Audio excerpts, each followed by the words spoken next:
আসসালামু আলাইকুম, হাজির হয়ে গেলাম তোমাদের সামনে আবারও সুন্দর এবং নতুন একটা চাইনিজ ফ্যান্টাসি ড্রামার বাংলা এক্সপ্লেনেশন নিয়ে। আজকের ড্রামাটার নাম লাভ ইউ 7 টাইম। ড্রামাটা অনেক বেশি সুন্দর হচ্ছে, যেখানে আমরা একজন অমর দেবতা এবং একজন পরীর ভালোবাসা দেখতে পারবো। আশা করি ড্রামাটা তোমাদের মন ছুঁয়ে যাবে, তাই আমি তোমাদের জন্য ড্রামাটা আমার সিলেক্ট সেকশনে রেখে দিয়েছিলাম। রিলিজ হলো কাল ড্রামাটা, তাই আজই চলে আসলাম তোমাদের জন্য এক্সপ্লেন করার। তাহলে চলো শুরু করি। আজকের ব্যাপার শুরুতেই আমরা দেখতে পাই যে হেভেনের 6টা দুনিয়ার কথা বলা হচ্ছে। তার মধ্যে সেখানে আমাদের কিউট নায়িকা, যার ব্যাপারে বলা হচ্ছিল, সে সেখানে কাজ করে। আর সেখানে একটা ম্যারিজ হল, যেখানে কিনা হেভেনের দেবতাদের বিয়ে পড়ানো হয়। সুতোর মাধ্যমে একটা পবিত্র বন্ধন সৃষ্টি করা হয়। আর সেখানেই কাজ করে জিয়াও ইয়াং নামে আমাদের গল্পের মেইন নায়িকা। সে সেখানে কাজ করতেছিল নিজের মনোযোগ সহকারে, কারণ সে ম্যারিজ হলে একদম গুরুত্বপূর্ণ একটা পদে জব করে।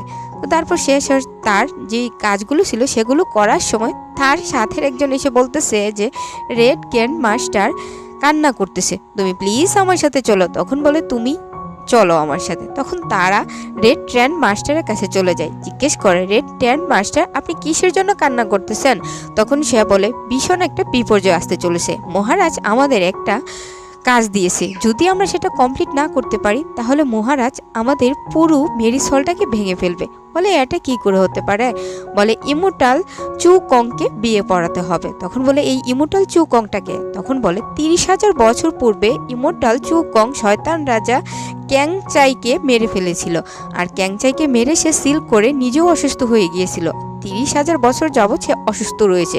এখন হেভেনের রাজা আমাদের দায়িত্ব দিয়েছে তার বিয়ে পড়ানোর। আর সেই দায়িত্বটা যদি আমরা পুরোপুরি কমপ্লিট না করতে পারি তাহলে আমাদের হলটা ভেঙে ফেলা হবে। আমাদের নায়িকা রেড গ্র্যান্ড মাস্টারকে আশ্বস্ত করে। আর তারপর দেখানো হয় সে সবাইকে চু কং এর ব্যাপারে ডিটেলসে বলতেছিল। 30,000 বছর আগে চু কং শয়তানের দেবতাকে মেরেছিল আর তাকে সিল করে নিজে অসুস্থ হয়ে পড়েছিল। তো তোমরা কি কেউ চুকংকে এখন তার লাইফ পার্টনার হিসেবে চাও, ভালোবাসা হিসেবে চাও?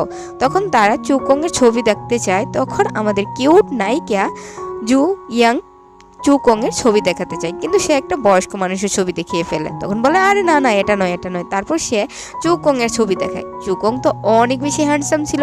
সবাই বলে ও তো অনেক বেশি হ্যান্ডসাম। তখন বলে তাহলে তোমরা টাকা দাও। সবাই এক এক করে বেট লাগাতে থাকে। তখন 500 টাকার মধ্যে যখন বিক্রি হয়েই যাবে, তখন একজন বলে 10,000 টেলস। এটা শুনে তো আমাদের কিউট নায়িকা একদম শকড হয়ে যায়। তখনই সেখানকার যে রাজকন্যা ছিল, হেভেনের রাজকন্যা, সে চলে আসে। এসে বলে আমি তোমাকে নোয়া পাথর দিতে চাই এটার পরিবর্তে। সে নোয়া পাথর দেখে শকড, বলে এটা কি তোমার হবে না? তুমি কি এটা না অন্য কিছু চাচ্ছ? তখন সে বলে এটাই যথেষ্ট, এটাই যথেষ্ট, তুমি আজ থেকে চুকং তোমার। এ বলে সে প্রিন্সেসের কাছে চুকংকে বিক্রি করে দেয়। বলে যে আজ থেকে চুকং তোমার হলো। এদিকে দেখানো হয় শয়তানের রাজ্যে, যেখানে কিনা বর্তমান রাজ্য জিংনিহানকে দেখানো হয় যে সবার উদ্দেশ্যে বলতেছে আমাদের রাজা খুব তাড়াতাড়ি ফিরে আসবে, আর তার জন্য আমাদের নোয়া পাথর দরকার। আমি শুনেছি সেটা হ্যাভেনে আছে, সো আমাদের এখন হ্যাভেন থেকে সেই নোয়া পাথরটাকে নিয়ে আসতে হবে আমাদের রাজাকে ফেরত আনার জন্য। তখনই দেখানো হয় হ্যাভেনের রাজাকে, যে কিনা সূর্যের রাজা ছিল। সে বলতেছে যে আমরা শুনেছি যে হ্যাভেনে আক্রমণ হতে চলেছে, এখন আমাদের কি করা উচিত? আর তখনই দেখানো হয় হ্যাভেনে আক্রমণ চলতেছে আর জিংনিহান চলে এসেছে আক্রমণ করার জন্য। সবাই পালাচ্ছিল, কিন্তু আমাদের কিউট নায়িকা সেই নোয়া স্টোনটা রেখে গিয়েছিল, যার জন্য সে আবারও আসে নোয়া স্টোনের জন্য। নোয়া স্টোন যখন নিতে আসে তখনই জিংনিহান তাকে দেখে ফেলে আর তার উপর অ্যাটাক করে দেয়। সো তার উপর যখন অ্যাটাক করে দেয় সে তো অনেক দূরে গিয়ে পড়ে, আর তাকে বাঁচানোর জন্য অবভিয়াসলি নায়কের এন্ট্রি তো করতেই হবে।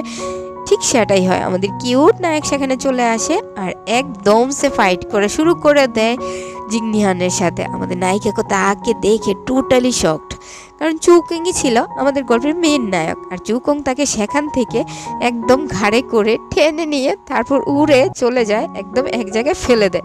তখন সে বলে কিরকম বেয়াদব রে, এত নিচে ফেলে দিল আমাকে। মানে আমাদের কিউট নায়িকা এরকম কথাবার্তা বলতে থাকে। আর এদিকে দেখানো হয় সে বলতেছে তোমার সাথে পরে মিটমাট করতেছি, আগে এদিকটা সামাল দিয়ে নি। তাই সে চলে আসে জিংনিহানের সাথে ফাইট করার জন্য। সত্যি বলতে নায়কের থেকে আমার ভিলেনটাই বেশি ভালো লেগেছে। তোমাদের কাকে ভালো লেগেছে একটু কমেন্ট করে জানিয়ে দিও।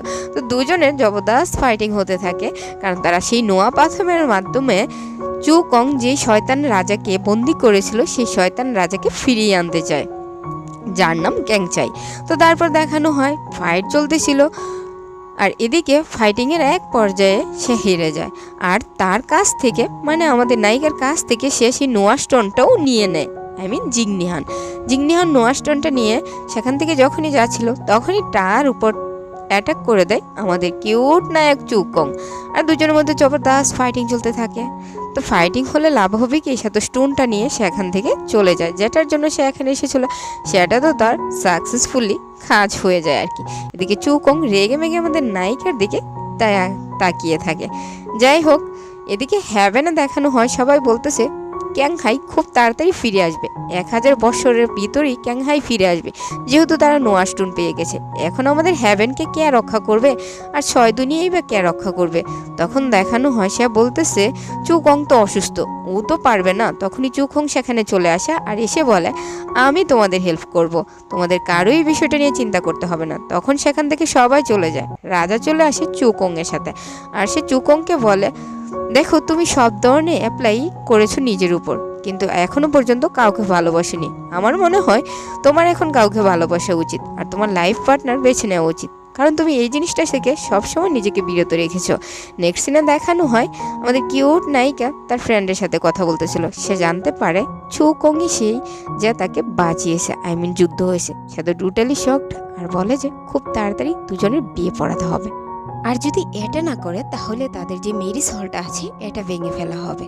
তখন সে ভাবতে থাকে এখন আমাদের কি করা উচিত, কিন্তু তার মাথায় একটা আইডিয়া আসে। তখন বলে আমার কাছে একটা উপায় আছে, এই বলে সে সেখান থেকে চলে যায়। নেক্সট সিনে দেখানো হয় সে প্রাচীন একটা বক্স বের করে, আর এটার মধ্যে প্রেমের রশি ছিল।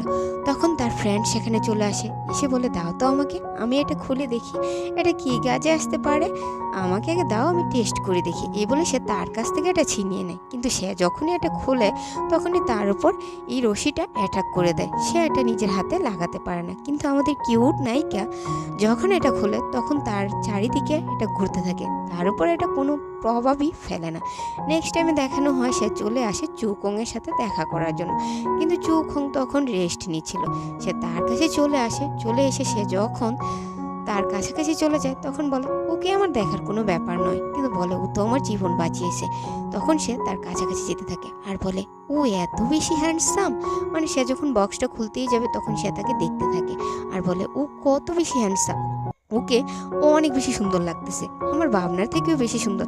আর এই বলে সে যখন তাকে টাচ করতেই যাবে তখনই আমাদের চুকংয়ের চোখটা খুলে যায়।